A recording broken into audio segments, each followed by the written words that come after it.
dear Vaishnavas and Vaishnavis, don't ask anything difficult.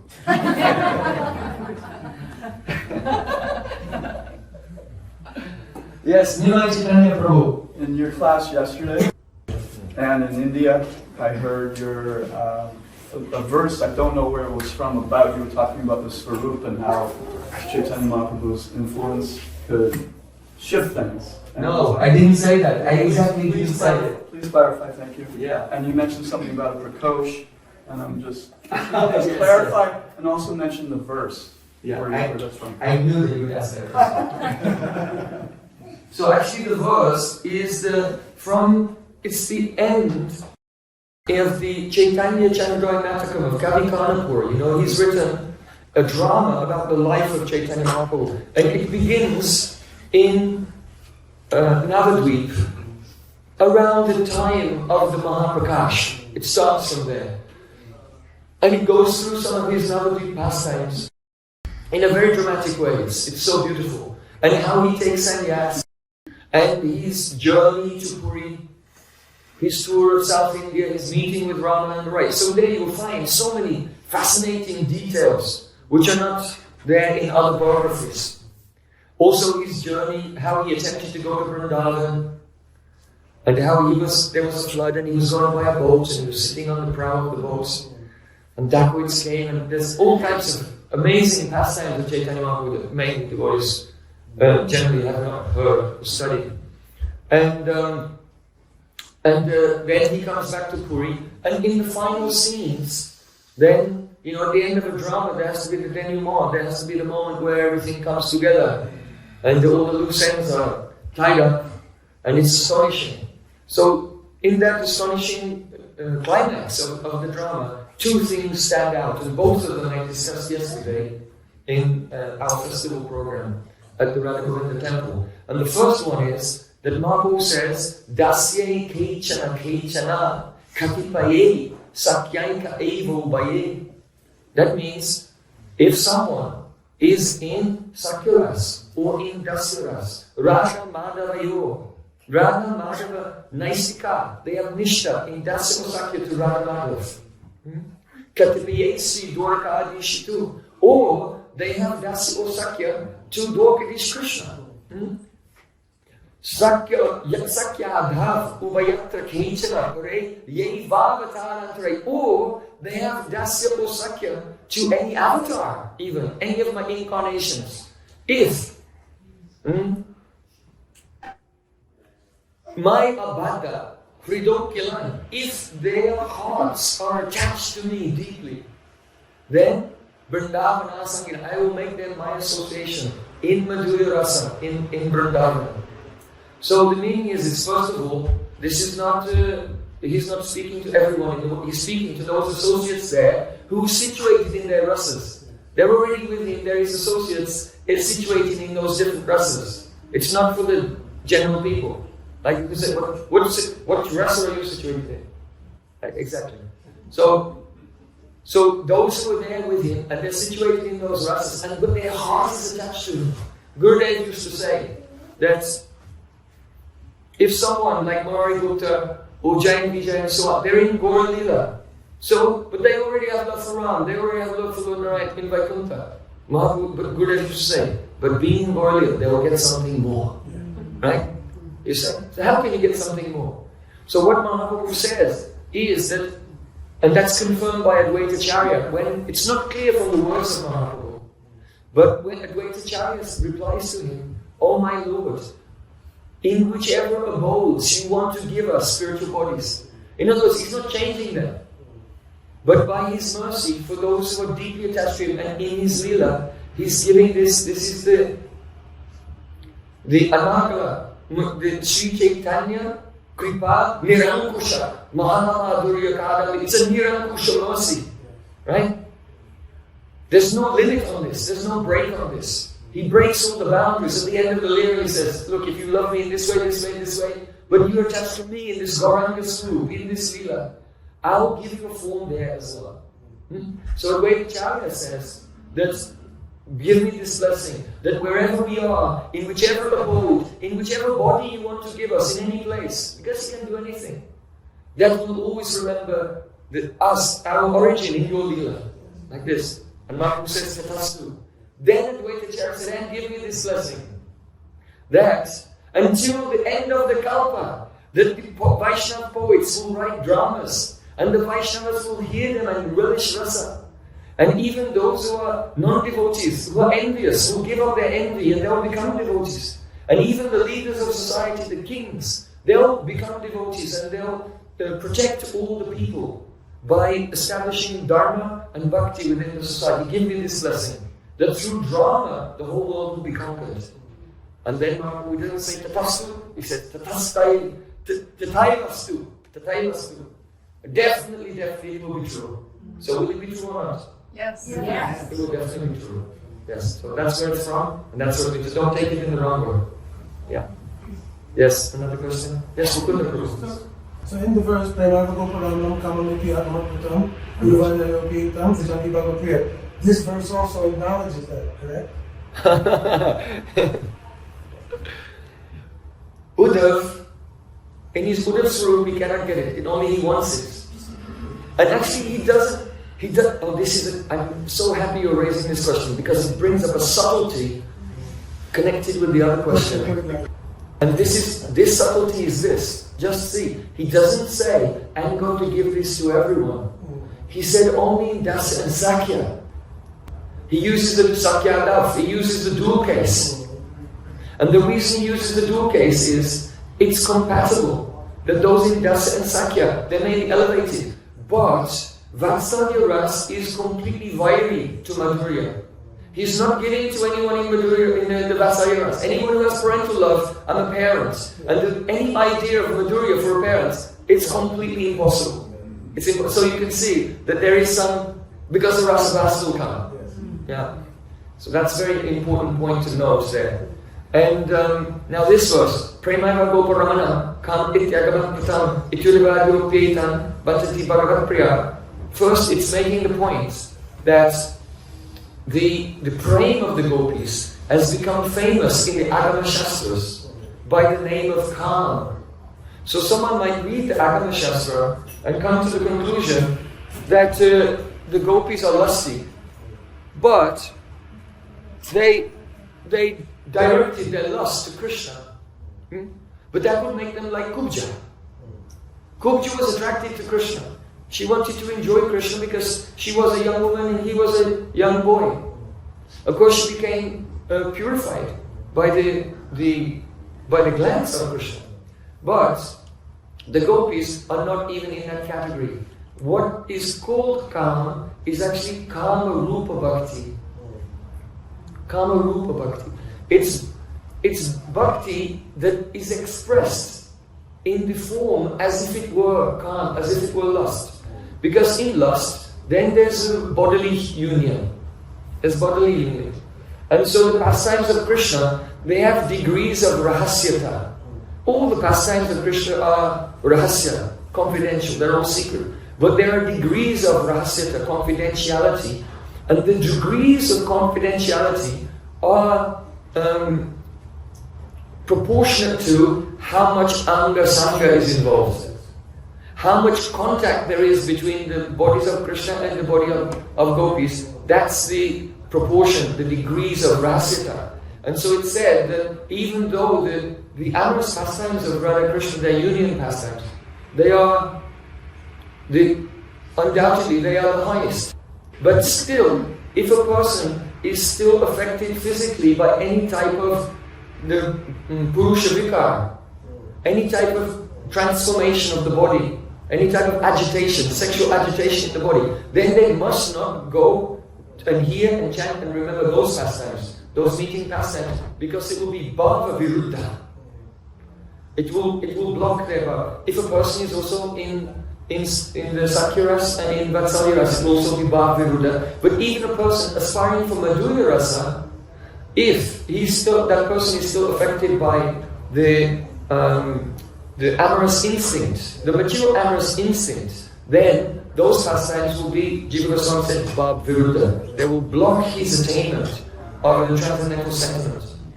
So, And the reason is, if you see the descriptions of those pastimes, it does appear to be erotic, just like directly erotic.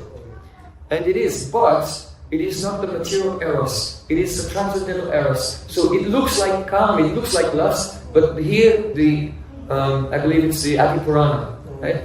Prema ramanam kama ityagamat pratam. It's actually not calm, it is praying. And so the question comes, is there any evidence for that? And the answer is yes. Udhava vanchanti bhagavat priya. The Bhagavad Priya, the great Mahabhagavad devotees, beginning with Udhava, and we can also add to that list Narad, Shukadev, Vyasadev, Bhishmadev, all the Mahajans, we can add to that list. Vanchanti Bhagavat Priya, they also want, such they prayed for love like that. They want such love. But the thing is that Arjun's comments that even though Uddhava has prayed, oh, when will I get the foot dust of gopi so I can have love like theirs? He's praying for their intensity of love. Uddhava he's not praying at that time to actually become a gopi, but he wants to love Krishna in his own mood with their intensity. Like this. But when Uddhava appears in Gaura Leela as Paramananda Puri, so then he'll be there in a benediction, and he'll also get a blessing. That experience will be open to him, not in his Uddhava Swarup, not in the Paramananda Swarup, but in another Swarup. Yeah. Very interesting. Thank you, good question. Is it everything clear? Yes. I was believing that in his question, that their desire, or what's given the benediction in the verse you quoted, that they come in Gaura Leela, and in the Vaishishta, that rasa, that they're tasting the intensity of that, like in Srivas Amrit. That kirtan ras lila, that's there in Srivas, gives the blessing of the intensity that they prayed for in the Udhava Lila of Mahaprabhu. It's true enough. Yes. If one serves Mahaprabhu in Dasaras, he can attain Madhurya Rasa. There's no Madhurya Rasa towards Mahaprabhu, it will be going on every path. Yes. So, very interesting. Srila Bhaktisiddhanta Thakur made a comment. He said that Mahaprabhu gives himself only for the price of asking. But the problem is, we are not sincere in asking. And so Mahaprabhu expands himself as a Nityananda Prabhu. He said, if we don't accept Nityananda Prabhu as the original Guru Tattva and the method to approach Mahaprabhu, then we deny Chaitanya Mahaprabhu to have a role in his own revelation. So Mahaprabhu reveals himself in the form of Nityananda Prabhu. And Nityananda Prabhu is the embodiment of the asking disposition. Right? So Mahaprabhu gives to anyone who asks, but we're not sincere. So he appears in the form of the asking disposition. And when you take shelter of Nityananda Prabhu, he blesses you to ask sincerely from the heart. Because Nityananda is like a child. Right? Very simple. He's like a child. He has no spirit of vengeance. If he's struck with a clay pot on the head, he is still praying for Madai, mercy for Madai. So that humility, that tolerance, that kindness to others, which is described in the verse Tanada Pisunitena. You know, Mahaprabhu, he says, Briksha yena kotileya kichuna balai, sukyala malaya nahi panimatna magai. That a tree, if someone cuts it, it doesn't protest and gives. Jayena gai tanade apandan. If the tree is drying up, he doesn't ask for water. And if anyone wants something from the tree just gives that. And if the tree is being burnt by the blazing rays of the sun, the same tree is giving shade to others. So these are Chaitanya Mahaprabhu's own words explaining the verse Vinada Bhishma. And that is the adhikar for chanting the pure name. So, in that mood, Kirtaniya Sadari, one can continually chant without any offense, only if one adopts the characteristics of a tree. The generosity, the kindness, the selflessness. Only then he can chant purely. So, that is fully embodied in Nityananda Prabhu. Because even when he's struck, he does not retaliate. He is very simple, playing almost like a child. So when we take shelter of Nityananda and we are blessed by him, then we pray to Mahaprabhu and Mahaprabhu just gives himself. So Bhaktisiddhanta Thakur, he said, so this very Nityananda Prabhu, he is the link between the spiritual world and the material world. He's the mediator between the world of the liberated souls and the world of the conditioned souls. This is his function. And this is in one sense an external function, because it's related to those who are bewildered by the external energy.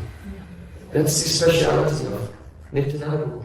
But Srila Bhaktisiddhanta Thakur said, although Nityananda Prabhu plays this external function of connecting those in the external energy with the internal potency, that doesn't mean that he's limited to that function. He also has an aspect which is completely internal as well, like this. So the Nityananda Prabhu can also give service of Radhika. Advaita Acharya can give also. And you see that there's a beautiful pastime in Puri. Rupa and Sanatan, they come to Puri and they meet with Mahaprabhu, and Advaita Acharya is there, and Mahaprabhu says to them, oh, Advaita Acharya, give your blessings to these two. And then Rupa and Sanatan, they fall at the feet of Advaita Acharya. He said, because you are the Bandari, you are the quartermaster, you are the controller of the storehouse of love of God, so you should bless Rupa and Sanatan. So then Advaita Acharya very humbly says, I may be the quartermaster, in charge of the distribution of the storehouse, but you're the proprietor. You're the owner, and I can only distribute on your order. Like that. So even though we see Advaita Acharya, we say he's the incarnation of Mahavishnu, but Mahavishnu also has actually a mysterious role. It depends on one's levels of consciousness. And but when that Mahavishnu is in Gaur-lila, in his Advaita Swarup, then he's put in charge of the storehouse of love of God, and he can also distribute this rare grain, but only because of the order of Mahaprabhu. Independently, it's impossible. Only in that Advaita Swarup. Okay.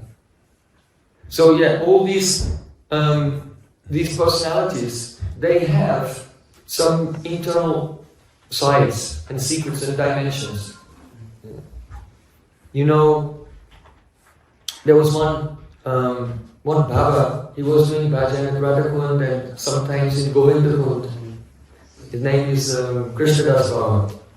And he actually went to the university, he did his doctorate and PhD in Parapujapad Srila Maharaj's Institute of Oriental Philosophy.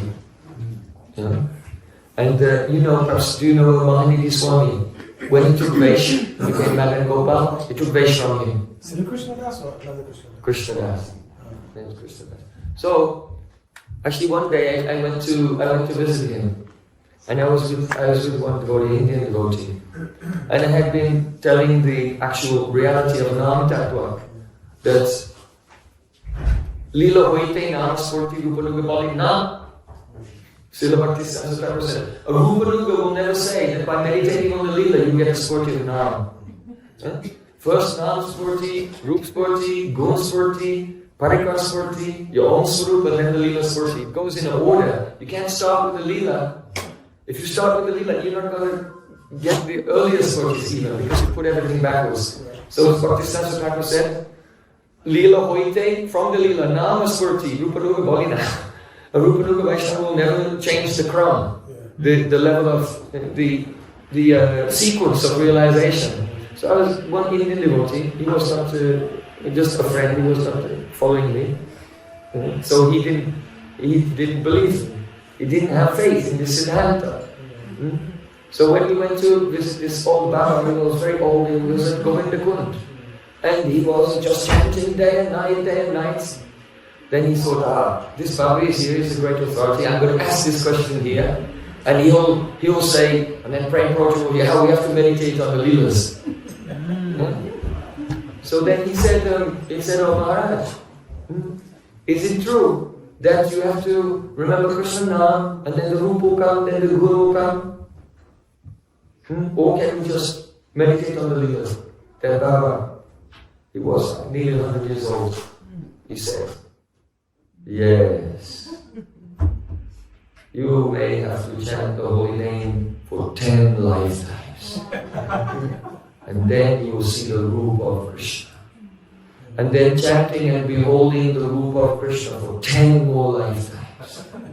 After that, you may realize the guna of Krishna. And then remembering the guna of Krishna while chanting the holy name for 10 more lifetimes. Then you may realize the pastimes of Krishna, like this. And then 34 years. He was shocked. I was thinking, wow, he's more extreme than I am.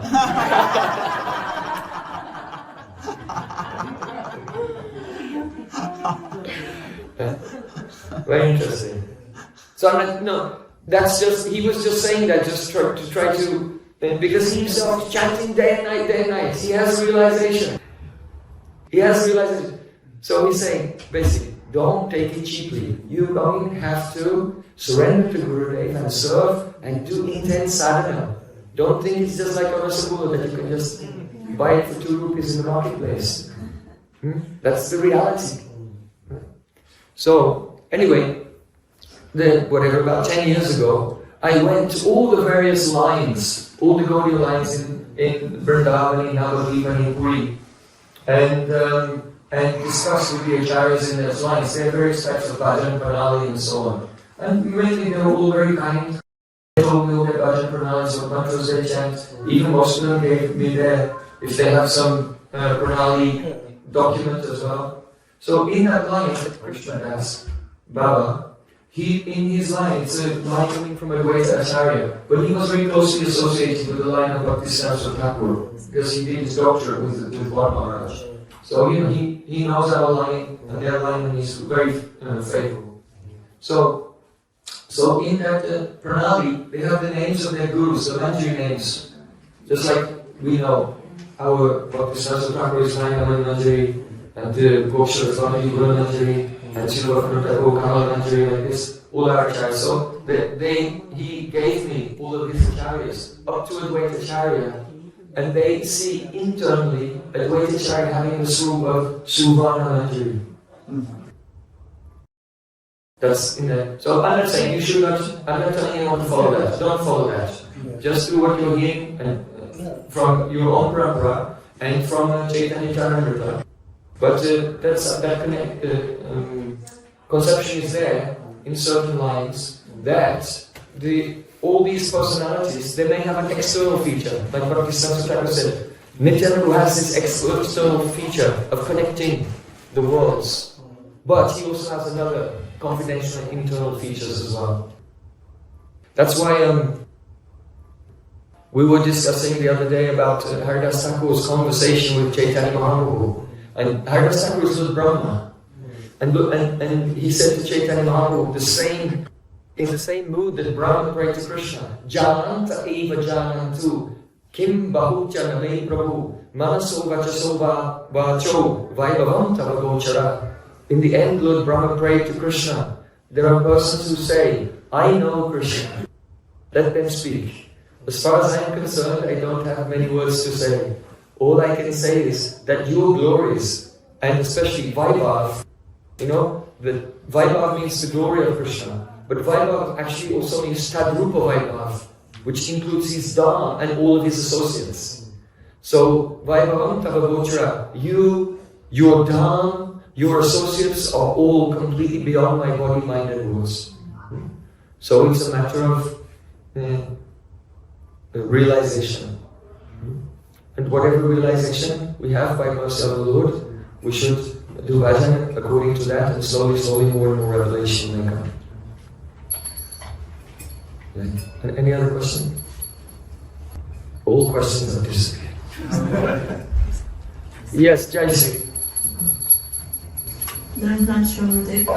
It's a very mundane question, Shravudev, but I want to understand, like, when we are trying to chant, how do we get rid of our thoughts, maybe like degraded thoughts?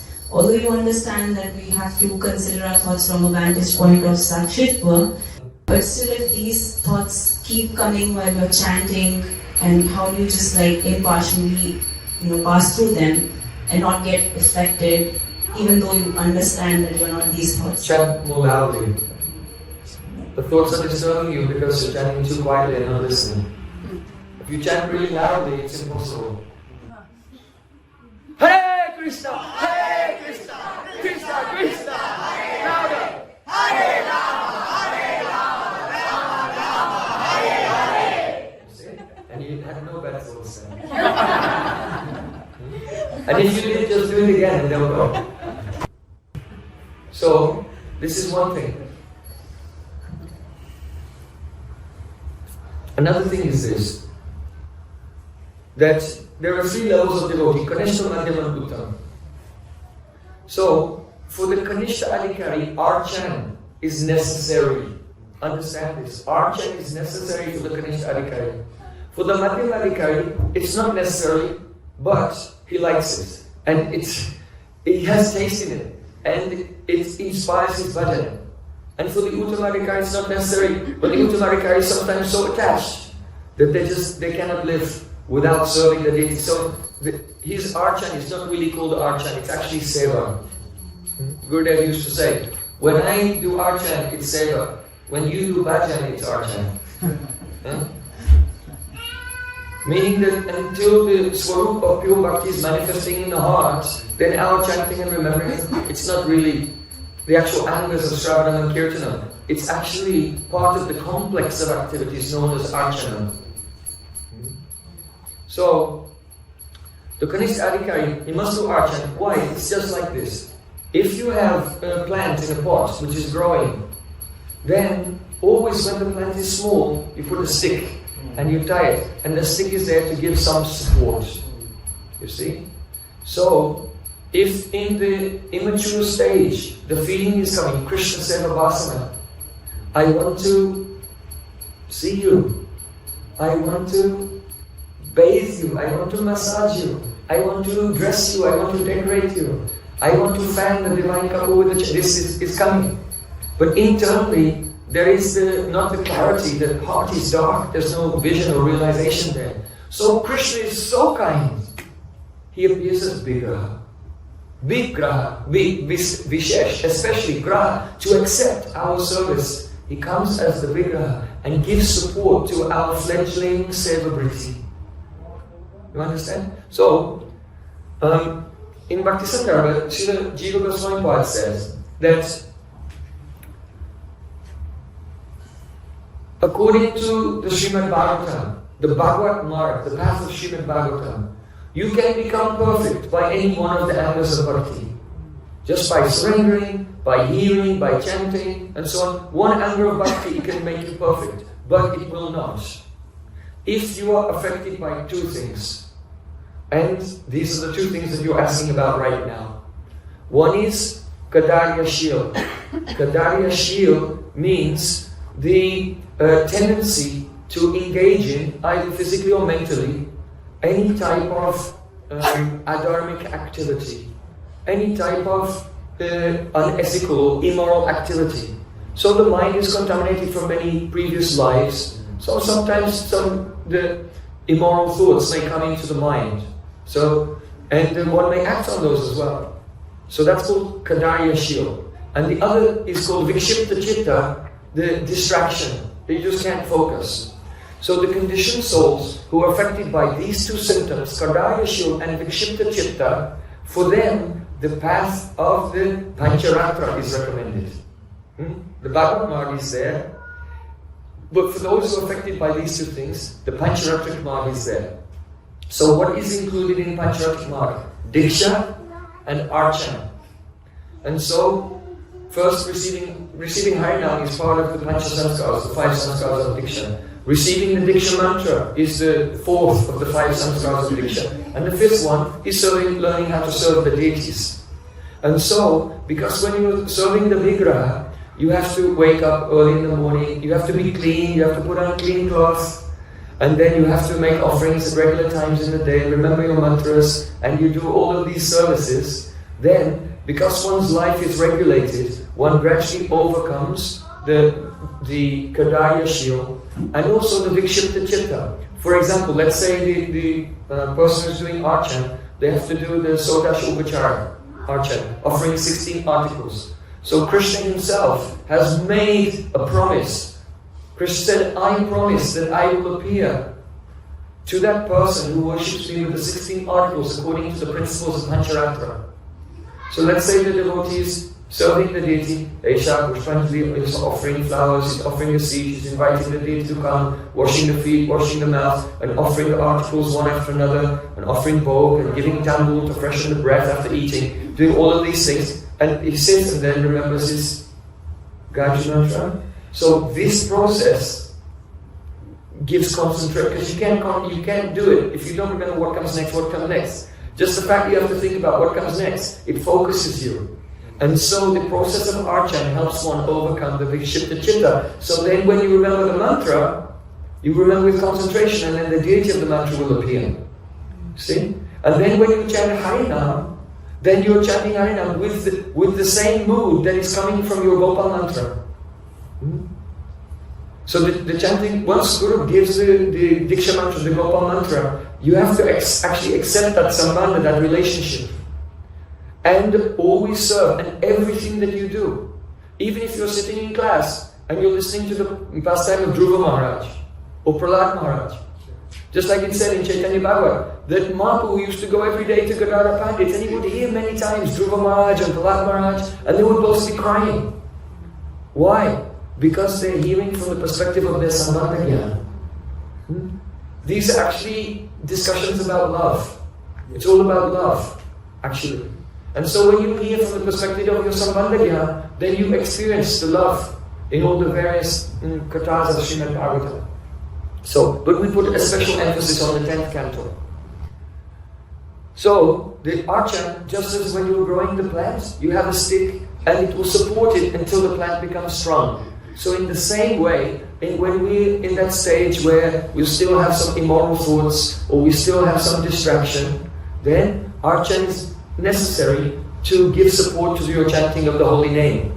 And naturally, as you're serving the deities and looking at the deities, and their mercy will start to come. And when they start to glow and show their beauty, it makes a sanskar in the heart. So then when you chant, that sanskar comes out again. And now you start to go into the Rupa Yukta Nama. Rupa Yukta Nama. And then it's so beautiful. Very beautiful. And then gradually the gun and everything else will come. So this is how to overcome these things. Hare Krishna. Yes, Abraham. Yesterday you were talking about how the secondary rasas are rasas because they create samskaras within the ocean of bhakti that make them forget, like they're joking mood and they forget that they're in sakta ras. When those other santri bhavs happen, those 33 santri bhavs or vibhishari bhavs mentioned in the Nectar Devotion happen, they overpower the primary rasa. Never. No, the 33, they're always just like waves. There's an ocean and they're just waves that come and go. They'll never overcome. You know, the Mukhya Rati, there are two types of Mukhya Rati. One is called Swarta Rati and one is called Parata Rati. Swarta means for himself and Parata means for others. So Swarta Rati means when those 33 century bhavs may come, then it will take them, and even the Gona Ratis, when they come, it will take them and nourish itself. But Parata Rati means that it will become sankuchit. It will become a little bit contracted, slightly contracted, and give prominence to one of the 7 secondary ratis, right? So that becomes prominent. Now that becomes like a proxy stai bhav. You see? That secondary rati becomes a proxy stai bhav. Now, when those 33 vyabhachari bhavs nourish that, they're still acting like century bhavs on the rati, but now they're acting like century bhavs on the proxy rati, and therefore that, let's say, hasya rati can turn into hasya ras by the nourishment of those other century bhavs, and of course sattvic bhav, vibhav, and those other ingredients. That's how it works. So, but the century bhavs, the 33 century bhavs, they'll never become a proxy rati due to parata rati giving them that superior position. The mukhya rati, Shantadasi, Sakya, Vatsa, or Madhurya, will only become parata and give the superior position to the 7 secondary ratis and not to the 33 century bhavs. Understand? Yeah. They will act as other samagris on that proxy rati to turn it into a rasa. Right, good.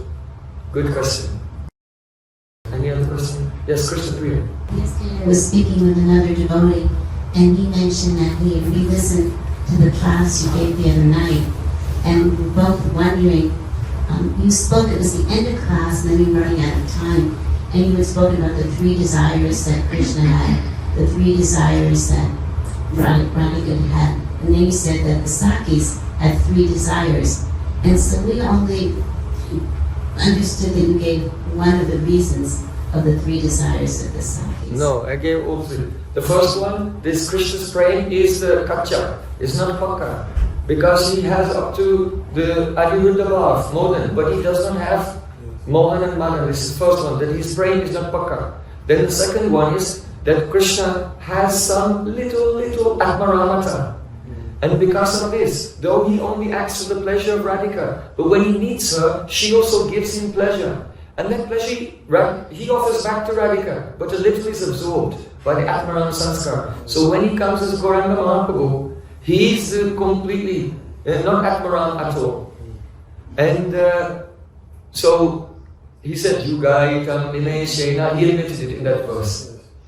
And then the third one was Guru Drohi. So this is based on the verse that the sakhis say when they put Krishna on trial in the Supreme Court of Radharani. There. So they say Bhajantenu Bhajanteka and Eka Eta Viparya in this verse. So one of the criticisms which is aimed at Krishna is Guru Drohi, that not that he is a person who goes against his guru, but that he is a person who goes against those who have taken shelter to him, that he gives the pain to them, like that. So, because he disappears from the Rasa Lila, he leaves Vrindavan and goes to Mathura, he does quite extreme things that give pain to those who love him. So, in the form of Chaitanya Mahaprabhu, also this was completely given up. They cannot make this accusation because Mahaprabhu said, Aslishyava padaratam, whatever you do to me, you're always mine. So the 3 things were actually very, maybe it's my fault I didn't say it clearly, but those 3 things were mentioned. It's very clear. Thank you so much. Okay, you have to listen to it again. Actually, many of these classes you cannot hear once or even twice. You have to listen to it many times and then it will, because you cannot catch everything all at once. Oh, if that slight the samskar, atmaramata, were not in Krishna, then he would not be the Vishaya Vigraha of all the rasas. There would be no difference between Ashraya and Vishaya at all. So, yes, your question. So, in observing Sri Chaitanya Mahaprabhu as in the mood of a devotee, showing us how to attain his bhav, and you just mentioned he's not atmaramata at all. How do we interpret that, since normally we associate atmaramata as an indication of progress? Well, atmara means self-satisfied. So, but you have to understand it in a very profound sense. That, let's say, for a soul in this world, then he is being overwhelmed by Maya. He is not self-satisfied. He feels deficiency. He feels some lacking in himself. And that's why he's searching in the material world to find something that he doesn't have. But when a person becomes a muni, a rishi, a sage, and they transcend the bodily conception, then they don't need anything in this world. So they're called atmarama. You can see Chaitanya Mahaprabhu's explanation. 61 meanings of the atmarama verse in chapter 25. Let me see, chapter 21, 2, 3. Yeah, chapter 24, I believe, in Madhya-lila, teachings to Sanatana Goswami. So atmaramas are different types. There are those who realize Brahman, those who realize Paramatma, those who realize Bhagavan. So they don't need anything of this world. And the atmaram, why? Because they realize Krishna is my Atma. Krishnam einam avehitam atmanam akhilatmanam. Shukadeva Goswami Pad. He has said that, but this is actually an explanation of the Upanishad teaching of Yajnavalkya to his wife. So Yajnavalkya Rishi tells his wife Maitreyi that Atma nakhamaya katim priyo bhavati. The husband is not dear to you for the sake of the husband, but for the sake of the Atma. Someone in this world loves their husband. Why? It's for themselves, actually. It's because the husband is related to the body, and the body is related to the Atma. So if their Atma left the body, then that soul in another body is not going to have any connection with that husband, but they'll be related to another husband. So because of the husband's connection with the body, and the soul thinks I am this body, so the basis of the love for the husband is actually the Atma. So the Atma is the basis of all kinds of love everywhere. The Atma is the only basis. But why do we love our Atma? Krishnam enam tavehitram atmanam akilapanam. Because the soul of our soul is Krishna. Because Krishna is in our soul, that's why we love our soul. So atmaram also means those persons who love Krishna. Because they atmaram, they only get pleasure from their soul. That means from Krishna. They only have happiness from Krishna. So they atmaram. That's another type of atmaram person. Now Krishna is atmaram because he doesn't need any material things. But he cannot live a second without Srimati Radharani. But Radharani is Krishna's Atma. Radha Krishna Pranaya Vikrtila Divi Shakti Rasmat. Krishna Sachidananda Vigraha. And the Ananda Angsa, the Ananda portion, the joy portion of his own Swarup has manifested in the form of the embodiment of Ladini Shakti Srimati Radharani. So if Krishna is completely, has no satisfaction whatsoever, only he can find satisfaction in meeting with Radharani, he's still Atmaram because she is his Atma. Like that. Should be understood in this way. Yes, Prabhu. Thank you, Gurudev. This is the third time I've been able to see you, and every time it seems like you're speaking directly to questions in my mind and things that are on my mind.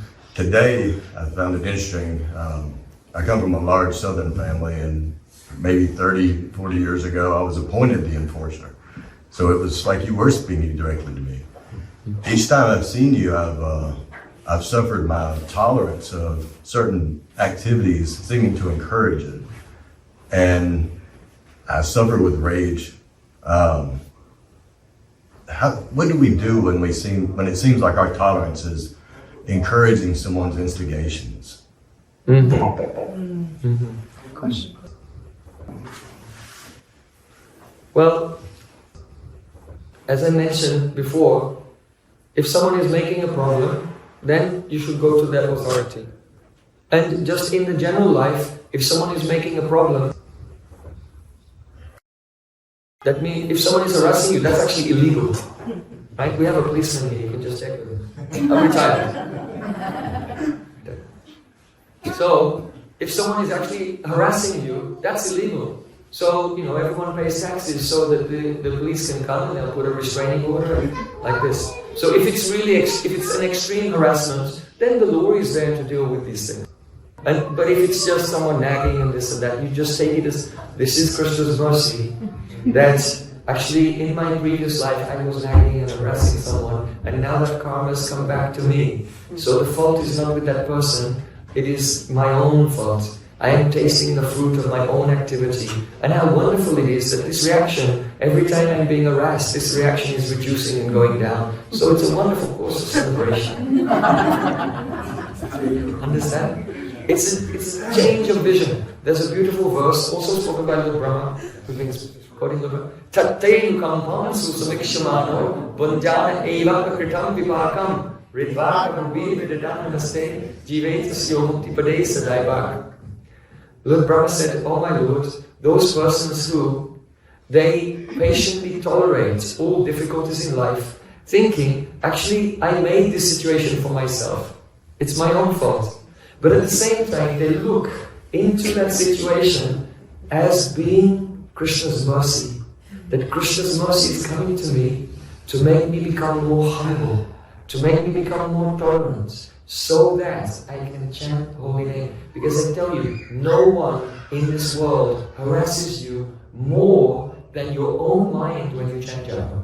It is my mind, because when I witness it happening with other people, I feel guilty for doing nothing. Yeah, the worst harassment comes from my own mind when we try to chant japa. So others, they're just helping us practice. So that we can chant attentively.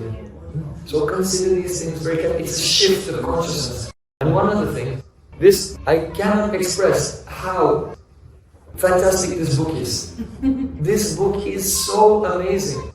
How Srila Bhaktisiddhanta Thakur takes so many episodes from the Puranas, from the Upanishads, from the Bhagavatam, from the Mahabharata, and then at the end extracts some practical guidance for our life.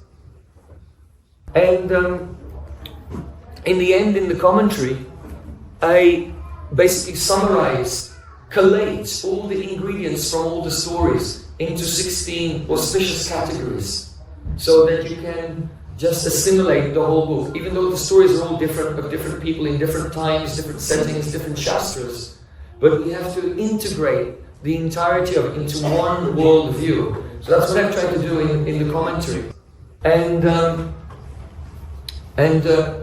one of the stories in there is the story of the Avanti Brahmin.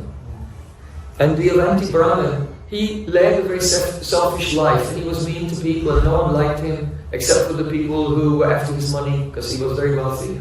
But then when he became broke and he went out of business, then no one liked him at all because they couldn't squeeze money out of him. So he was really lonely, but somehow or other, the spirit of renunciation came to him. And he thought, oh, this must be the blessing of the Supreme Lord, that this feeling of renunciation has come. And he repented from his previous life, and he became renounced. And then when he became renounced, then he found that everyone was harassing him. And so one of the messages that comes out here, and it's there in the commentary, is that when you pursue the truth, because this world is the plane of untruth, people will turn on you. The truth is unpopular in the plane of untruth, and therefore those who are lacking courage, who are seeking comfort, and who are not fearless will never walk the path of truth, because they cannot tolerate the victimization that will come as a result of taking shelter of God. And you see it throughout history. Hiranyakashipu tried to kill his own son, Prahlad Maharaj. Haridas Thakur was beaten in 22 marketplaces. They tried to kill Madhvacharya. They tried to kill Vishnupali Thakur. They tried to kill Srila Bhaktisiddhanta Thakur. All the great saints who boldly walked the path of truth, the world turned upon them. And it's necessary. So, but Bhaktisiddhanta Thakur said, even though on this path of pure bhakti, the Supreme Lord sprinkles the path with thorns, if the devotee has faith in him, everything is transformed into ineffable bliss. This is the secret. The secret. Because the living entity thinks I am the enjoyer. So he cannot walk the spiritual path, because actually it's not a bed of roses, it's a path of thorns. It's difficult. And so, but that is not bad. Those difficulties, the tribulations we have to face, they help us overcome the bheda-abheda-tattva, the self-identification as the enjoyer of the world. So they're all completely favorable. And once we give up that bheda-abheda-tattva, even the sufferings are turned into bliss. The thorns actually turn into flowers. So, trying to assimilate this idea and read in this book that story of the Avanti Brahmin. It's amazing. It's amazing. I'm not going to go into the details, but when he sits down to take prasadam, some people in the village, they send some kids and they sneak up in and pee on his place. Oh. It's like, it's extreme. The harassment he has to go through is extreme. And so when you read that, you think, oh, my life's not so bad after all. I'm just eating prasadam 3 times a day. It's fine. So, yeah. So I just got the signal from Narsingh Prabhu. We have to finish there. Srila Gurudev ki jai.